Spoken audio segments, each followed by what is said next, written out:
तर मित्रपक्षांविषयी बोलताना तारतम्य बाळगा, विनाकारण मित्रपक्षांवर टीका करू नका अशा कानपिचक्या अजित पवारांनी अमोल मिटकरींना दिल्यात। मिटकरींनी संघाच्या बौद्धिक कार्यक्रमावरनं टीका केली होती, त्यावर अजित पवारांनी मिटकरींचं नाव न घेता कान टोचलेत। भाजप, शिवसेना, एनसीपी असं तिघांना एकत्र निवडणुका लढायच्या आहेत, हे लक्षात ठेवा असं अजित पवार म्हणाले।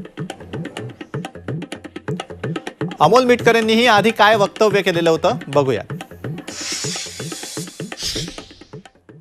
बौद्धिक वर्ग दीक्षाभूमीवर असतो। राष्ट्रवादीलाही निमंत्रण होतं कालच्या बौद्धिक संघाचं। आम्ही शिवशाहू फुले आंबेडकरांचे अनुयायी आहोत आणि त्या लोकशाहीवर आमचा पक्ष चालतो।